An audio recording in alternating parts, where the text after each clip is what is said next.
it was just horrific. I was totally broken, and I just couldn't carry on anymore. Something came over me where I just had to go. I had to get a message to my dad and I had to get out of there. I knew if I stayed, I'd be dead. Trapped in her own home during lockdown with a violent partner. It's been almost 4 years now since Fran fled on Boxing Day, fearing for her life.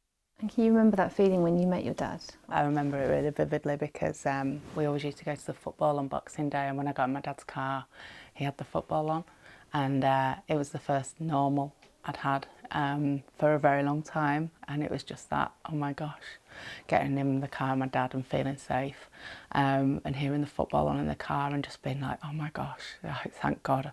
What did your parents say when they saw you? My mum just held me and she just said she didn't think that they were going to see me again. So they knew how bad it had got? They absolutely had an idea of how bad it had got, but they just didn't know. They were helpless, they didn't know what they could do. And what's it been like since that day? There's sort of a myth that you sort of feel like once you get out of the situation, the immediate danger, that everything's sort of going to be okay. And that was almost, for me, it was almost when everything started, because you're in a shock, you're in the fight and flight mode, and that's when my journey had to begin of, oh my gosh. I'd found out really quickly that I wouldn't be able to go back to that property, even though it was mine. Fran gave up her council house as it was no longer safe to live there, but it put her to the bottom of the waiting list for another, and with no home, she was unable to live with her children for 4 months. It made her feel victimised all over again. It was only after she got breast cancer and an intervention from an MP that the council stepped in. What would your message to local councils and governments be about the need to protect victim survivors in their own homes? That this problem is not going anywhere. This problem is just huge. There are so many women who are having to stay in refuges for over 2 years now because there's nowhere safe for them to move to. So if we can keep people safe where they are, then that surely should be a focus. I don't understand why we're not looking at trying to keep people safe rather than trying to find more houses that we haven't got any of to try and house people. This is a fireproof letterbox. You can see that this is fitted onto the letterbox in the inside of the property, and it is made of fire retardant materials. Keeping people safe in their home is exactly what they're trying to do at Cheshire Fire and Rescue Service, fitting protective devices in homes of people identified as at risk of arson. In terms of safety measures, it does significantly reduce the risk to somebody within that home or property.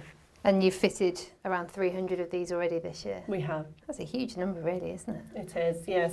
And have you been surprised on a personal level since working in this area at the level of need? Yes, I think I've worked within safeguarding for many years in different organisations.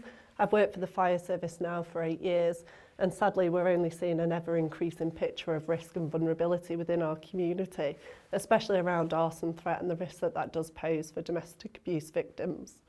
Sanctuary schemes that help keep victims of domestic abuse in their homes by fitting safety measures were introduced over a decade ago.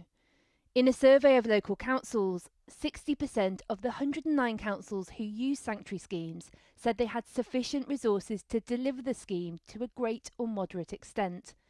It also showed arson attacks are feared across the country, with 8 out of 10 councils fitting fireproof letterboxes or other preventative measures. It was an inferno. They had to rescue people, animals, and I had to sit outside and wait till they found him, because no one knew who was at. They didn't know if he was inside. Keisha didn't realise the danger she was in until after her partner set fire to her flat. Thankfully, she wasn't at home, but over a decade later, the shock of seeing her life's possessions in flames is still ever present. I remember vividly just sitting there in the cold, waiting for the police to find them, people coming outside, and it's quite embarrassing because I was the only one with the blanket. What do you think should have been done to protect you and to protect your home as well? No one did a risk assessment to see if this person could be in danger. Now that I know how to do things, I should have been quiet about it. I was saying things like, I'm gonna leave you, I'm done with this. And that's a part that makes them go over the edge, and then it heightens things, you see? And then that's when the fire happened. So if I would have known those kind of things, I would have been protected. Nobody taught me anything about my risk. Keisha has turned her trauma into something positive and now helps others to recognise the warning signs of abuse. You don't sleep, you don't rest, you don't switch off, your children don't, and it's just the most horrific feeling. Everybody deserves a right to feel safe within their own home. Got the deadlock on here. Fran finally feels safe in her home, but the path to get here has been long and painful. As the government battles a housing crisis and an epidemic of violence against women and girls, the need to make vulnerable homes safer is as vital as ever. And in response to our report, a government spokesperson said, "We're doing everything we can to help victims of domestic abuse remain in their homes through sanctuary schemes, if they choose to do so.